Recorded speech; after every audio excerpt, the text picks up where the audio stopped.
नमस्कार साथियों, स्वागत है आपका हमारे यूट्यूब चैनल लेट्स एजुकेशन में। दोस्तों, आज मैं सीडीपी सब्जेक्ट यानी बाल विकास एवं शिक्षा शास्त्र के बारे में बात करूंगा। इसके जो 30 मोस्ट इम्पोर्टेंट क्वेश्चंस है उसको आज मैं आपके सामने सॉल्व करूंगा। और दोस्तों, इन मोस्ट इम्पोर्टेंट क्वेश्चंस को देखने मात्र से आपके जो 30 बेस्ट क्वेश्चंस है आपकी तैयारी हो जाएगी और आप एक अच्छा स्कोर कर सकते हैं। तो दोस्तों, शुरुआत करते हैं पहले क्वेश्चंस की ओर। तो देखते हैं पहला क्वेश्चन। बच्चे की बुद्धि लब्धि 90 से 110 के मध्य है। वह है सामान्य बुद्धि, प्रखर बुद्धि, उत्कृष्ट बुद्धि या प्रतिभाशाली बुद्धि। दोस्तों, आप इसका जवाब कमेंट में दें। इसका सही आंसर हो जाएगा सामान्य बुद्धि। बढ़ते हैं दूसरे क्वेश्चन की ओर। तो देखते हैं दूसरा क्वेश्चन क्या कहता है। बच्चे के लिए निःशुल्क एवं अनिवार्य शिक्षा का अधिकार अधिनियम कितने वर्ष के बच्चे के लिए लागू है। दोस्तों, देखते हैं। पहला है 6 से 14 वर्ष के बच्चों के लिए, 7 से 13 वर्ष के बच्चों के लिए, 5 से 11 वर्ष के बच्चों के लिए, 6 से 12 वर्ष तक के बच्चों के लिए। तो दोस्तों, आप इसका जवाब दें। दोस्तों, इसका आंसर हो जाएगा 6 से 14 वर्ष के बच्चों के लिए। दोस्तों, बढ़ते हैं तीसरे क्वेश्चन की ओर। एक बच्चे की बुद्धि और विकास के अध्ययन की सर्वाधिक अच्छी विधि कौन सी है। दोस्तों, मनोविश्लेषण विधि, तुलनात्मक विधि, विकासीय विधि या सांख्यिकी विधि। तो इसका सही आंसर हो जाएगा विकासीय विधि। पढ़ते हैं चौथे क्वेश्चन की ओर। गार्डनर ने 7 बुद्धि का अधिमान निर्धारित किया। इनमें से कौन सा सही है। पहला स्थान संबंधी बुद्धि, भावात्मक बुद्धि, अंतर्वैयक्तिक बुद्धि, भाषात्मक बुद्धि। तो दोस्तों, इसका सही आंसर हो जाएगा भावात्मक बुद्धि। पढ़ते हैं पांचवें क्वेश्चन की ओर। यदि एक बच्चे की मानसिक आयु 5 वर्ष तथा वास्तविक आयु 4 वर्ष है तो उस बच्चे की बुद्धि लब्धि क्या होगी। 125, 80, 120 या फिर 100। तो दोस्तों, इसका सही आंसर हो जाएगा 125। बढ़ते हैं छठवें क्वेश्चन की ओर। मनोविज्ञान शिक्षा का आधारभूत विज्ञान है, यह किसने कहा।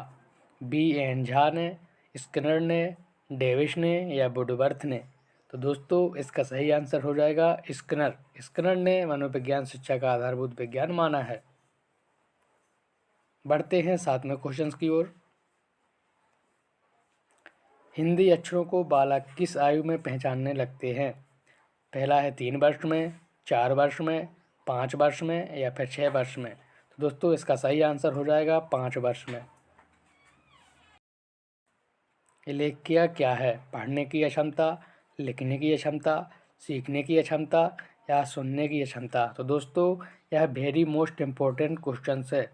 दोस्तों, इस प्रकार के क्वेश्चन हमें देखने को हमेशा मिलते हैं।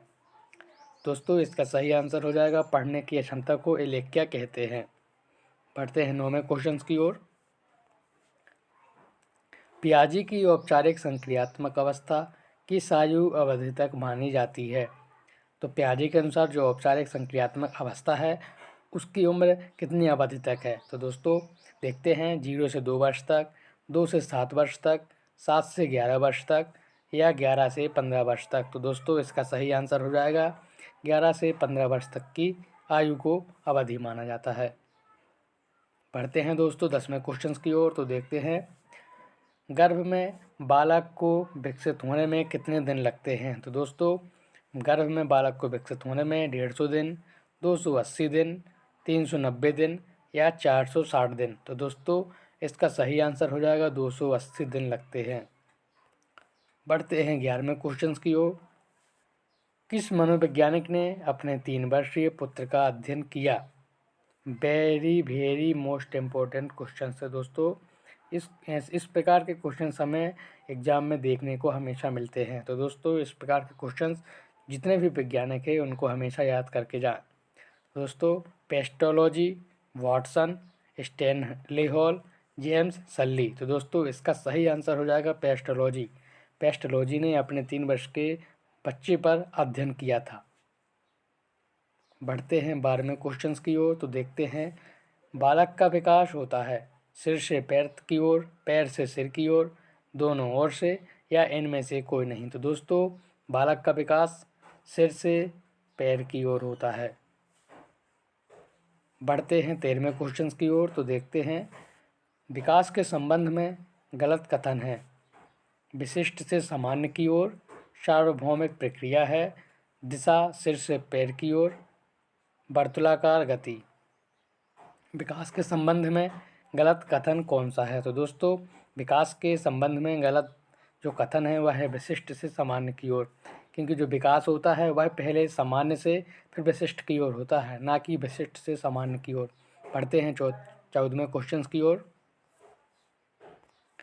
गर्भाधान काल की अवस्था नहीं है। तो गर्भाधान काल की अवस्था नहीं है। शेष अवस्था, डिम्ब, बीजकरण या भ्रूण अवस्था। तो दोस्तों इसका सही आंसर हो जाएगा शेष अवस्था।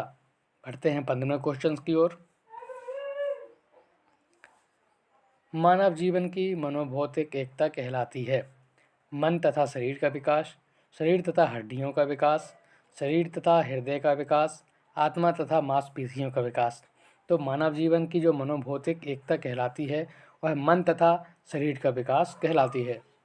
गर्भ में सर्वप्रथम निर्माण होता है पैर का, सिर का, धड़ का, सभी का। तो दोस्तों इसका सही आंसर हो जाएगा सिर का।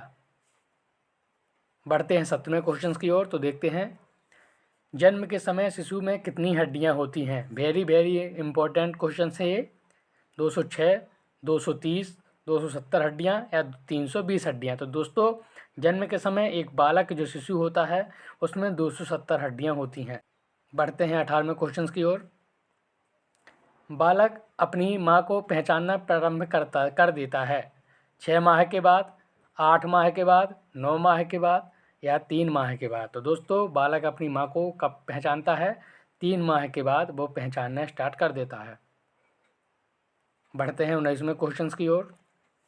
बालक के जन्म के समय शिशु के मस्तिष्क का भार होता है 300 ग्राम, 350 ग्राम, 400 ग्राम या 450 ग्राम। तो दोस्तों बालक के जन्म के समय बालक का जो शिशु का जो मस्तिष्क होता है उसका भार 350 ग्राम होता है।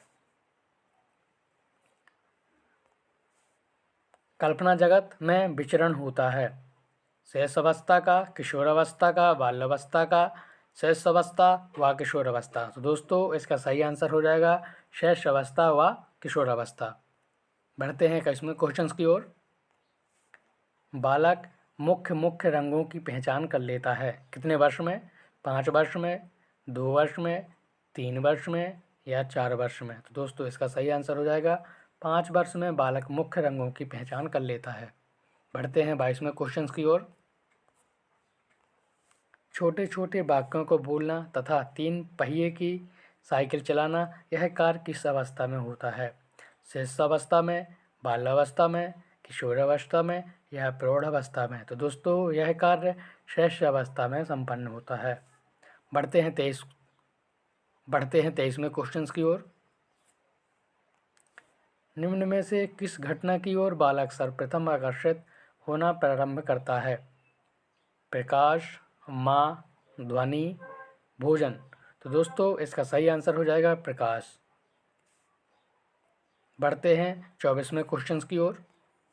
बालक की जिज्ञासा को किया जाना चाहिए दमन, शांत, उत्तेजित, सक्रिय। तो दोस्तों इसका सही आंसर हो जाएगा बालक की जिज्ञासा को शांत किया जाना चाहिए। बढ़ते हैं 25वें क्वेश्चन की ओर। बालक में बाल विकास की शुरुआत कब हुई? तो बालक में बाल विकास की शुरुआत 1930 में हुई, सन 1987 में या 1879 में या 1590 में। तो दोस्तों इसका सही आंसर हो जाएगा 1930 में भारत में बाल विकास की शुरुआत हुई थी। बढ़ते हैं 26वें क्वेश्चन की ओर। किशोरावस्था में सामाजिक विकास पर जिसका प्रभाव नहीं पड़ता वह निम्न में से कौन सी है? पहला है रुचियाँ, दूसरा है आवश्यकताएँ, तीसरा है असुरक्षा, चौथा है अभिवृत्ति। दोस्तों इसका सही आंसर हो जाएगा असुरक्षा, जिसका समाज पर प्रभाव नहीं पड़ता है। बढ़ते हैं 27वें क्वेश्चन की ओर। किशोर अवस्था में चरित्र निर्माण से जो अवस्था संबंधित है वह निम्न में से है? परंपराओं को धारण करने की अवस्था, आधारहीन आत्मचेतना अवस्था, आधारयुक्त आत्मचेतना अवस्था, स्वकेंद्रित अवस्था। तो इसका सही आंसर हो जाएगा आधारहीन आत्म चेतना अवस्था। बढ़ते हैं 28वें क्वेश्चन की ओर। विकास व्यक्ति में नवीन विशेषताएं और योग्यताएं प्रस्फुटित करता है। यह कथन किसका है?